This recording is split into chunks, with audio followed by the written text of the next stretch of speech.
Welcome back to the Emerald Knight, Part 22, Fuming. When I started out this part, I wasn't sure how to go about it.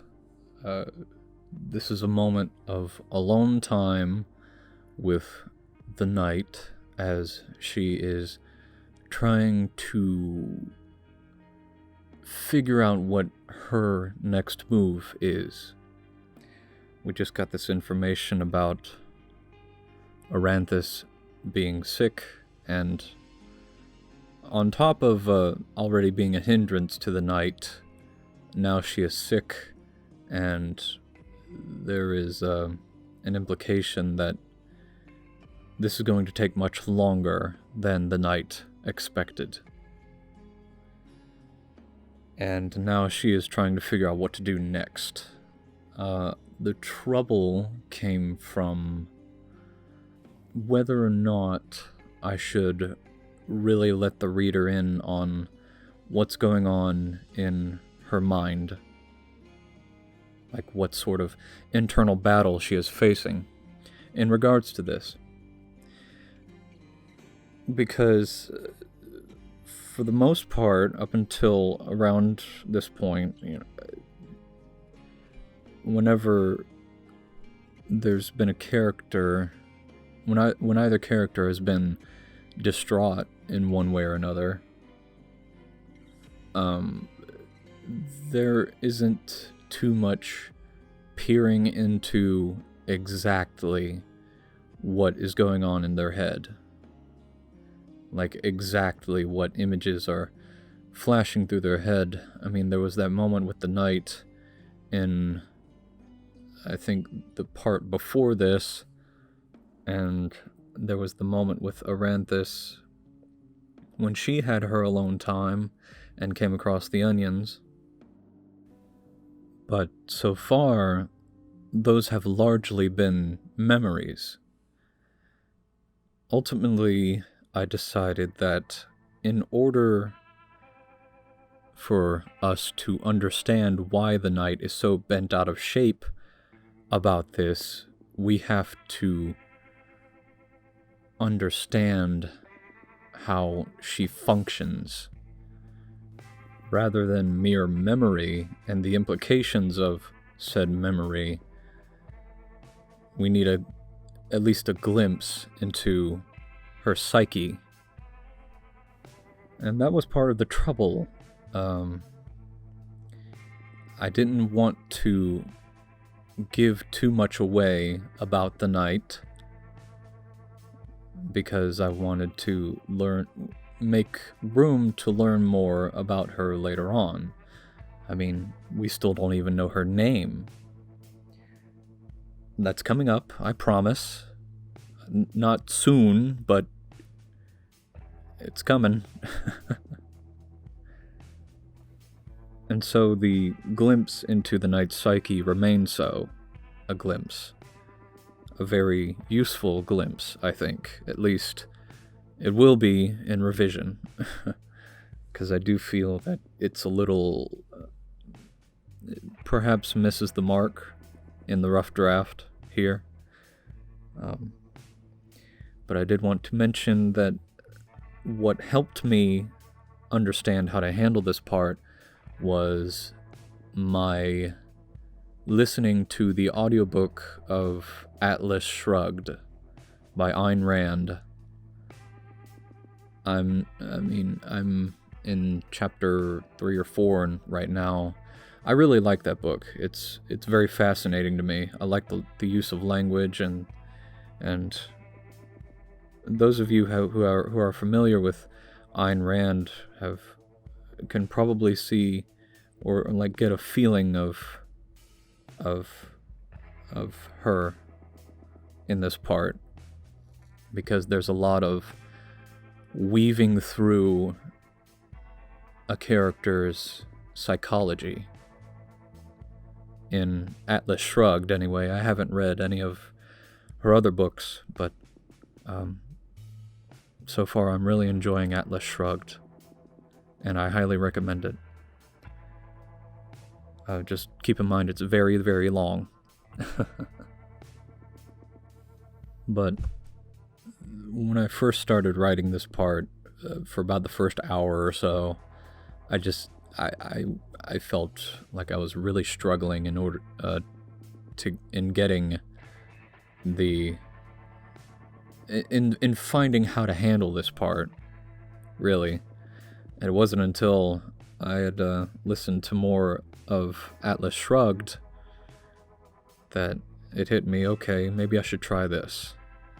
And I think this is probably a good way to handle it, in understanding how or why the knight is struggling over what to do next.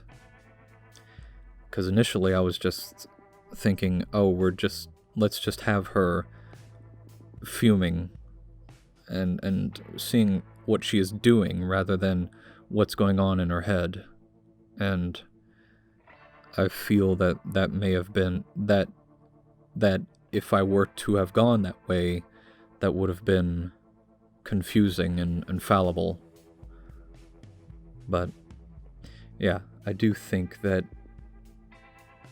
I did feel that this was a good way to go, and it'll be even sweeter in revision. That being said, I would like to transition to talk about upload schedule. I know in past videos I've mentioned that I would try and get a pair of videos out per week. Well, that obviously wasn't true. And even though I feel that talking about this is sort of inconsequential because I feel like not really anybody is watching, but that's not really the point of why I'm talking about this. I feel it's part of the creative process, and I feel it important to talk about that. So I have a lot of responsibilities, as anyone does, job responsibilities, home responsibilities, and life goals that I want to accomplish, and so on and so forth. And this working title, this Emerald Knight project, even though I can create a pair of videos in maybe what amounts to, I don't know, 6 or 7 hours total from start to finish, like recording and editing and everything, I do spend maybe 2 to 3 times that amount just thinking about it, if not that same amount of time thinking about it in a given week. And that's what it's like when you're working on a project like this, trying to write a story. You spend a lot of time outside of writing it just thinking about it. At least that's how it is for me, which sort of contradicts what I've mentioned in earlier videos about, oh, I'm just going to sit down and only think about it as I'm writing it. Well, obviously that's not the case. And another part to this whole is wanting to read more. I want to read more. I want to become more knowledgeable in writing and be exposed to other types of writing and all that stuff. And I want to write my novel that I intend to traditionally publish. I want to...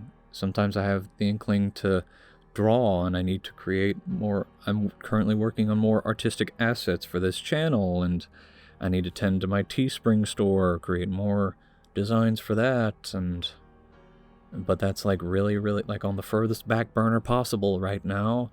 And I'm also thinking about future projects that I want to be a part of and work on. And the reason I bring all that up is because sometimes I will take a week off, even though I really enjoy working on this and I find it interesting and I want to keep it going. Sometimes I take a week off from it to work on something else. sometimes I just get really frustrated with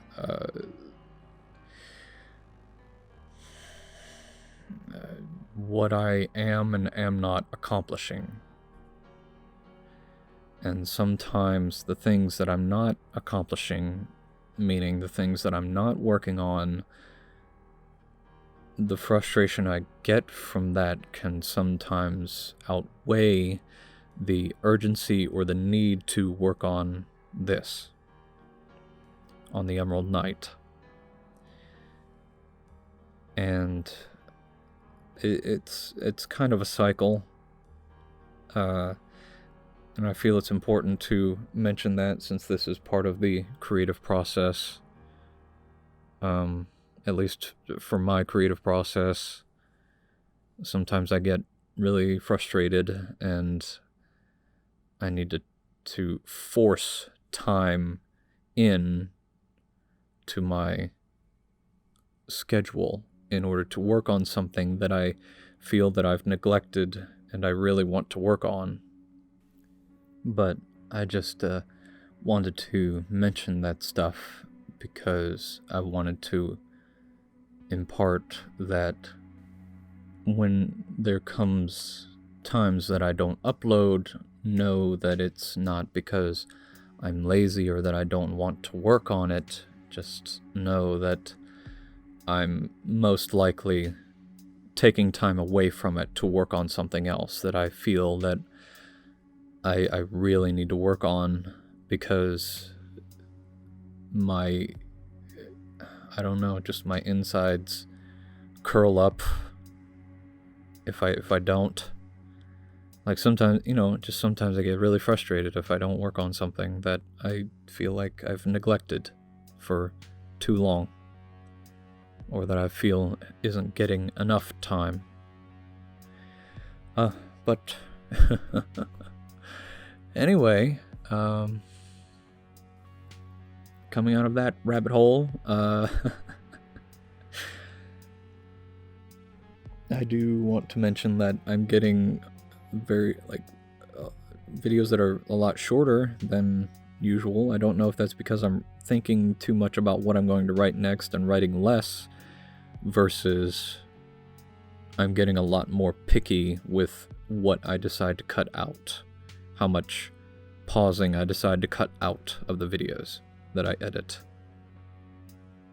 But either way, these shorter videos probably make for, easier consumption. And like I said last time, less talking for me.